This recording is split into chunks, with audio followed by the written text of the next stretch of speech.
Om Namah Shivaya, Om Namah Shivaya. Jambakam yajamahe, sugandhim pushtivardhanam, urvarukamiva bandhanam, mrutyurmukshiyamamrutat. Om Namah Shivaya, Om Namah Shivaya, Om Namah Shivaya, Om Namah Shivaya.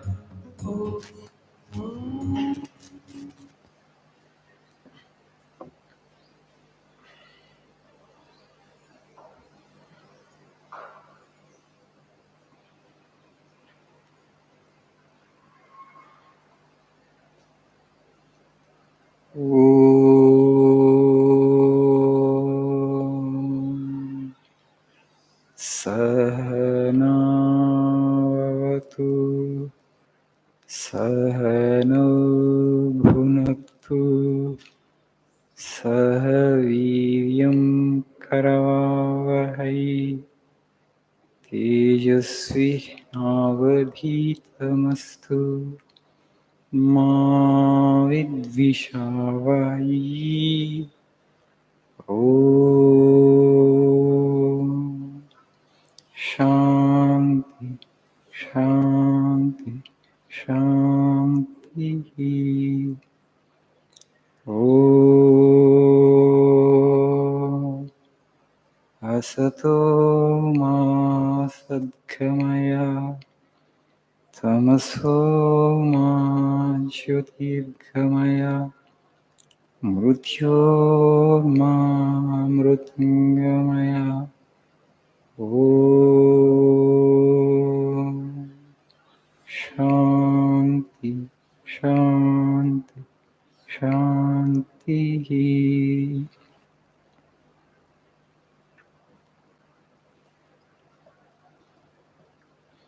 Good evening.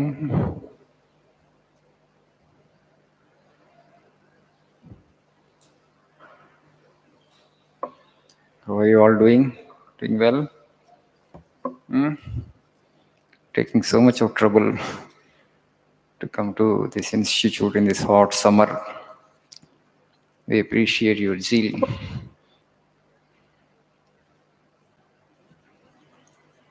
Now, please see page number 71.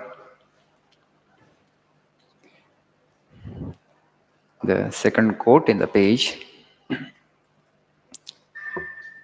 3 things are necessary to make every man great, every nation great. First, conviction of the powers of goodness. Second, absence of jealousy and suspicion. Third, helping all who are trying to be and do good.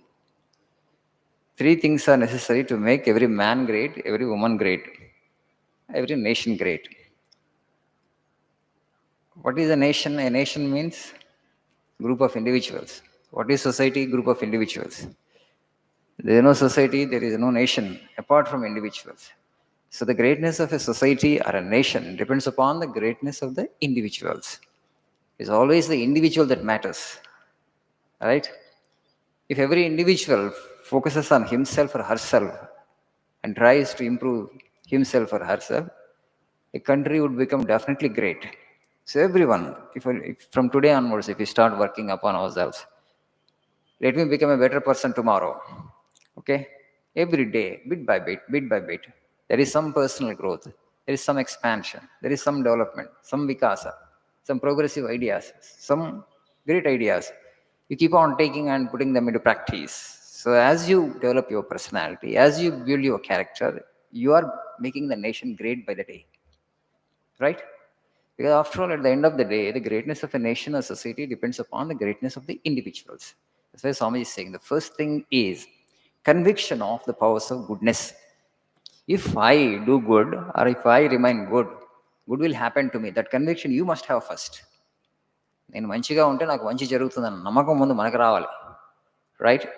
Otherwise, there is no way you will come forward to do good, to be good. Right? Already you have come to the conclusion that if I remain good, it's not possible to survive in the world. No. Hold on to dharma. hold on to truth. Be good, good will happen to you. It is sure. God will stand as underwriter. God will be with you, provided you are good. When you are good, the Lord will be with you. So there won't be any force. There is no force in the universe which can oppose such an individual. In the short run, we may have to face some resistance, some opposition from people and from relatives and from friends. But hold on to your values, hold on to your ideals of being good, and something great will happen. May not be in the immediate future, but it will take a little more time. But that success will be enduring and lasting success.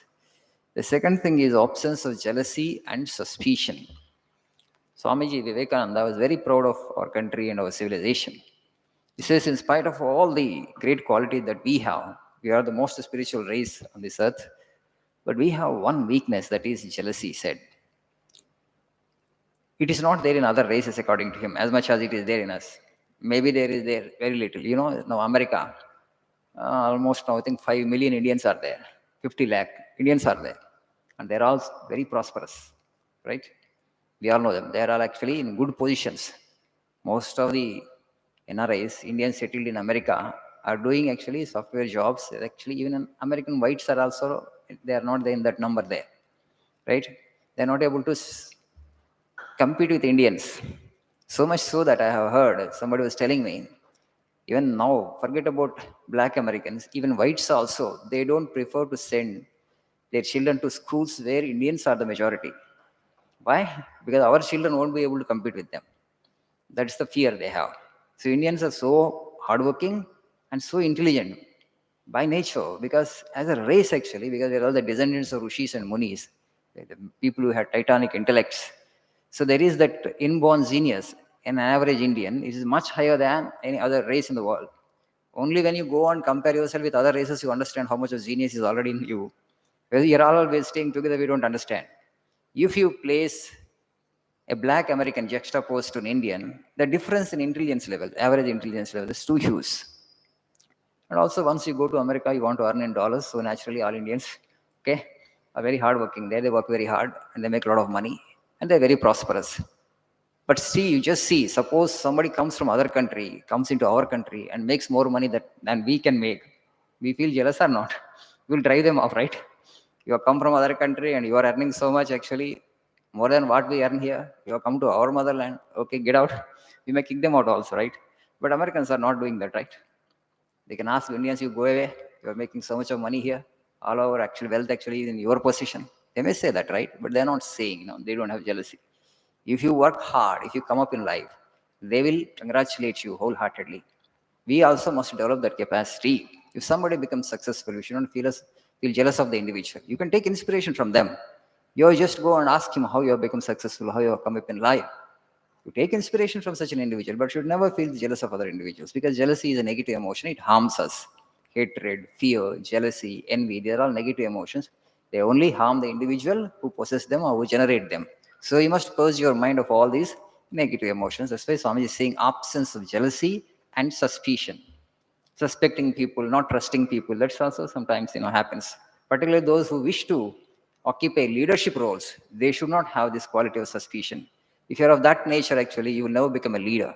A leader should trust the people who are following him or people who are with him. Otherwise, actually, nothing great can happen. Only when you trust people, people will trust you, and then they pay their allegiance or loyalty to you, and they really work for you. So it's very important that you develop this quality and character of not suspecting others. It doesn't mean that you should not be on your guard, you should not be exercise some caution. Sometimes you need to study the individuals, because people will be with bad intentions also will gather around you. Sometimes they may have interest. You must observe them, but you should not suspect everybody. Then you can't be really a leader. The third thing is helping all who are trying to be good and do good. Right? You are not able to do anything good, okay. But at least somebody else is doing good. You must encourage him, right? I'm not doing anything good, but somebody else is doing good. What is the problem actually? I shall encourage him. I will encourage him. You're doing good work. Go ahead. Right? We can say that. That's also an important quality. Once you do that, actually, other person gets encouraged and he will do more because he is getting appreciation from people like you.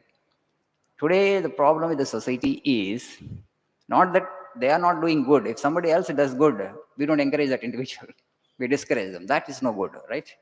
At least we should have that much of goodness and character in us where if somebody else does good work, we appreciate the individual. We need to be good, and we also should encourage people who are trying to be good, are trying to do good. And that is a quality, that's a virtue. You need to build it up.